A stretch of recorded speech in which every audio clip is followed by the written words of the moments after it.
There is a version of him you still carry, not the man who is sitting across the dinner table right now, not the man who answered your question with 3 words when he used to give you 10, not the man who kissed your forehead this morning without quite meeting your eyes. The other one, the one who sang badly in the car and didn't care, the one who reached for your hand at red lights just because you were there.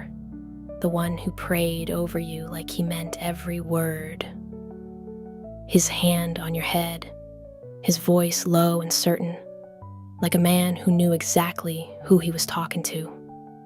You remember him. You remember what it felt like to be known by him, to be the person his eyes found first in a crowded room, to be his favorite part of the day. And somewhere in the middle of the ordinary, in the middle of the bills and the schedules and the tired nights and the 1,000 small moments where you both chose everything else first, he got quiet. And you have been grieving him in silence ever since. Not with anger, not with ultimatums, with the quiet, aching grief of a woman who loves a man and misses him while he is still right there. If that is your story, this one is for you. She wasn't looking for it. She was doing what she always did on a quiet evening, moving through the house, putting things away, filling the hours between dinner and sleep with small, useful tasks that kept her hands busy and her mind from going places she didn't want it to go. She was cleaning out the drawer in the hallway, the one that collected everything that had nowhere else to belong, and there, underneath the takeout menus and the expired coupons and the birthday cards she had never thrown away, there he was, a photograph, the 2 of them, early on. She could tell by the way they were standing, the way he was looking at her. She stood in the hallway for a long time, just looking. She hadn't seen him look at her like that in a while. He used to sing in the car, badly, completely off-key, with absolute zero awareness of how ridiculous he sounded. He would drum on the steering wheel and look over at her mid-chorus like he was performing just for her, and she would laugh every single time, the real kind of laugh that came from somewhere deep. She couldn't remember the last time either of them had done that. She couldn't remember the last time the car ride was anything other than quiet or filled with logistics, the calendar, who was picking up who, what needed to happen before the week was over. He used to reach for her hand at red lights, just because. Not because she needed comfort or reassurance, just because she was there and he wanted to hold her hand. When did the red lights stop meaning anything? He used to look at her like she was the most interesting person in any room, not in a possessive way, not in a way that made her feel watched or evaluated, in a way that made her feel chosen, like out of everyone and everything, he kept coming back to her, like she was where his eyes wanted to rest. She remembered a dinner party early in their marriage. She had been telling a story, something small, something ordinary, and she had looked across the table and caught him watching her, not listening politely, watching her, with this quiet smile she had never seen him give anyone else. She had felt, in that moment, completely known and completely loved. She tried to remember the last time he had looked at her like that across a room. She couldn't find it, not because he was cruel or cold, just because somewhere along the way the looking had stopped, and she hadn't known how much it meant to her until it was gone. I found the one my heart loves. Song of Solomon 3:4. She found him once, in a crowd, in a season, in a moment she almost missed. She found him and she knew God designed the human heart for that kind of finding. For the kind of love that says, out of everyone, it's you. It has always been you. That love doesn't disappear. It gets buried sometimes. under years and pressure and ordinary life, and all the ways two people can slowly stop seeing each other. But buried is not the same as gone. She found him once. God can help her find him again. And he used to make her laugh at the most impossible moments. When the flight was delayed and they were stuck in the airport for 6 hours, he had made her laugh until she cried.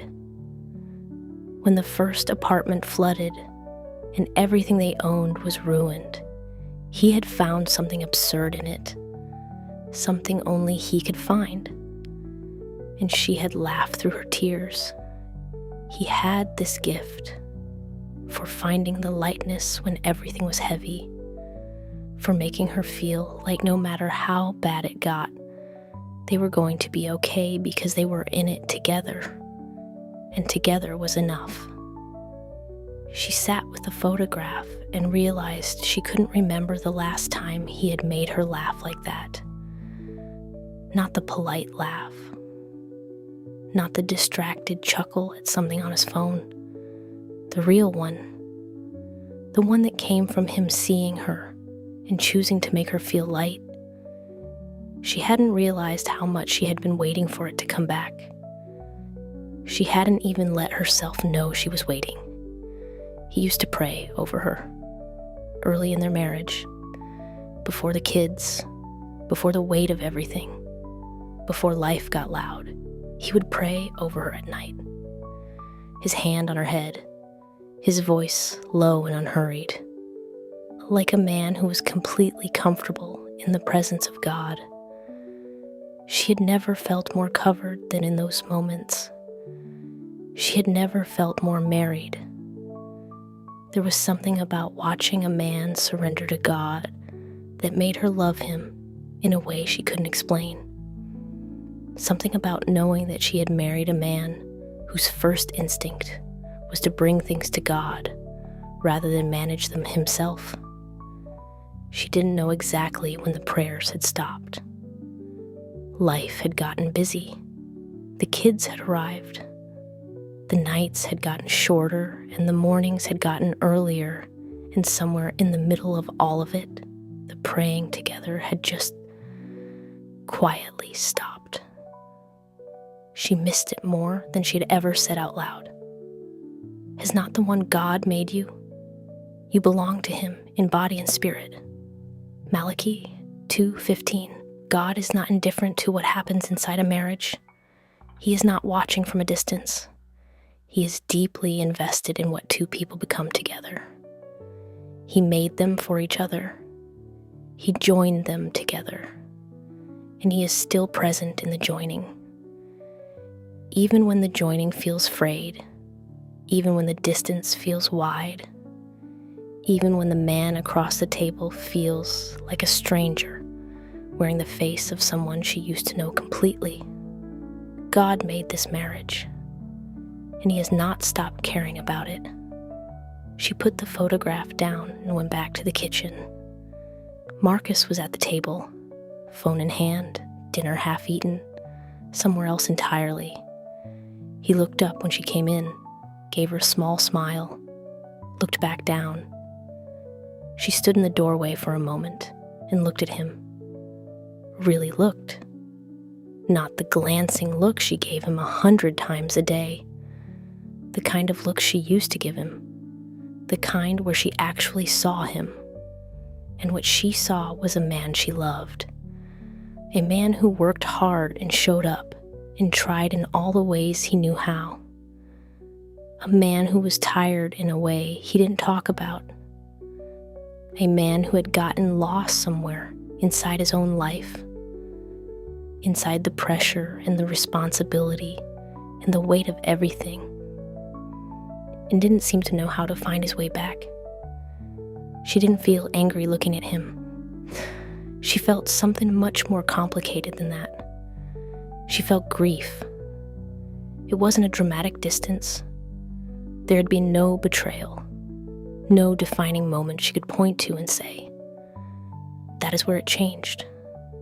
No single fight that broke something irreparable.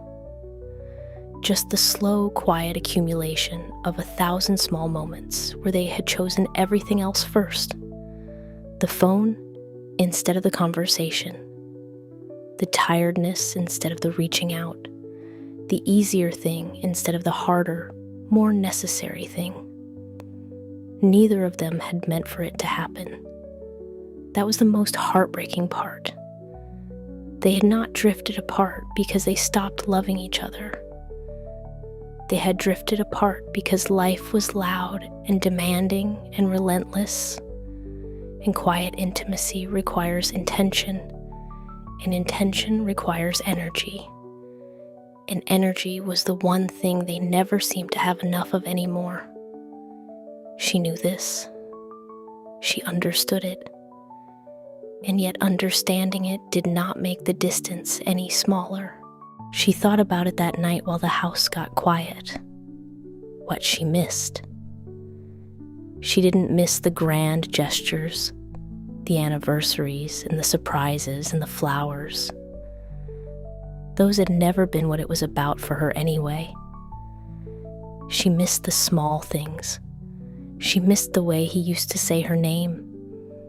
Not the functional way. The way you say someone's name when you need their attention. The way he used to say it when he just wanted her to know he was thinking about her. Soft. Like it meant something only he understood. She missed being the first person he wanted to tell things to. She missed the way he used to find her in a crowd. She missed the conversations that went nowhere and lasted for hours. She missed feeling like his favorite part of the day. She sat with all of it. She let herself miss it without trying to fix it or minimize it or remind herself of everything she still had. She just let herself grieve. For I know the plans I have for you, plans to prosper you and not to harm you, plans to give you a hope and a future. Jeremiah 29:11. He spoke these words to a people in exile, to people who had lost what they loved and didn't know if it was coming back, to people who were living in the gap between what was and what they were hoping for. He did not say, "Your situation is fine, stop worrying." He said, "I know the plans. I have not forgotten you. There's a future worth hoping for." He says the same thing to her now. In the middle of the distance, in the middle of the grief, in the middle of the marriage that feels like it has lost something she doesn't know how to get back. I know the plans. I have not forgotten your marriage. There is a future worth hoping for. She asked herself the question she had been avoiding. The one that lived underneath all the others. The one she'd been circling for months without letting herself land on it. Did I lose him? Or did life take him somewhere I haven't learned to follow yet? Because there was a difference. Lost meant gone. Lost meant the man she married had been replaced by someone else, and she was grieving a person who no longer existed. But taken by pressure, by time, by the weight of everything they were both carrying. Taken meant he was still in there somewhere. Still the man who sang badly in the car and prayed over her at night and looked at her like she was the most interesting person in any room. Just buried, just far from the surface. Just in need of someone who still believed he was worth finding. She looked at the photograph again. He was still in there. She could feel it. She realized something sitting there in the lamplight. She had never told him. She'd felt the distance for months, maybe longer, and she had never once looked at him and said the actual words. "I miss you. I miss who we were. I miss us." She had dropped hints. She'd gotten quiet in ways she hoped he would notice. She had pulled back when she wanted to reach forward, hoping he would close the gap first. But she had never just said it. She had been waiting for him to notice instead of asking for what she needed. She had been keeping score instead of opening a door. She had been grieving alone when she could have been grieving together. Or better yet, choosing together, fighting for each other together, deciding that what they had built was worth the discomfort of honesty. She hadn't told him, and he didn't know. She made a quiet decision in that moment. She was going to tell him, but first, she was going to pray. Two are better than one, because they have a good return for their labor. If either of them falls down, one can help the other up. Ecclesiastes 4:9-10. This is what marriage was designed to be. Not two people performing parallel lives in the same house. Not two people managing their individual exhaustion in close proximity. Two people who help each other up, who notice when the other has fallen, who refuse to let the other stay down. She had been watching him from a distance. He had been managing alone. Neither of them had reached for the other. That could change. It could change tonight. It could change with one honest conversation, one moment of choosing vulnerability over self-protection. Two are better than one. They always have been. She sat with the choice for a while, because it was a choice. She could feel it, the fork in the road that grief always eventually becomes. She could let what she was feeling turn into bitterness. She had seen that happen. She knew what it looked like. The slow hardening, the scorekeeping, the way a woman could love a man and still build a wall between them, one brick at a time, until neither of them could remember how to get back to each other. She had felt the bitterness pulling at her. She could feel it at the edges of this grief, sharp and certain, and offering her the comfort of righteous anger. But underneath the bitterness, if she was honest, was just love. Frustrated love, grieving love, longing love, but love. And love, real love, the kind she'd promised him, deserved better than bitterness. So she made the other choice. She let the grief become a prayer. She tried to see him the way God saw him, not the man at the dinner table with the phone, not the man who had stopped praying with her, not the man who had gotten quiet in ways she didn't know how to reach, the man God made, the man God had been working on long before she ever met him, the man God had specific plans for, plans she might not be able to see from where she was standing, but that were real nonetheless. She thought about what she knew of him, his loyalty, the way he showed up even when he was exhausted, the way he loved their children with a steadiness that never wavered, even when everything else did, the goodness in him that was still there, quieter now, more buried, but still there. God was not finished with Marcus, and if God was not finished with him, then neither was she. I will restore to you the years that the swarming locust has eaten. Joel 2:25. This is one of the most breathtaking promises in all of Scripture. Not, I will help you manage the loss. Not, I will give you the strength to accept what is gone. I will restore the years that life took, the years that pressure and exhaustion and ordinary drift consumed, the laughter, the prayers, the looking at each other across rooms, the reaching for hands at red lights, the knowing he can restore it, not a pale imitation of it, the real thing, richer for having been lost and found. She held on to that promise. She let it be bigger than her grief. She put the photograph down and she prayed. Not the prayer she had been praying for months. The one that was really just a list of complaints dressed up in religious language. The one that started with God and ended with "please fix him." A different prayer. She prayed for God to reach him in the places she couldn't. The places where the pressure lived. The places where he'd gone quiet even from himself.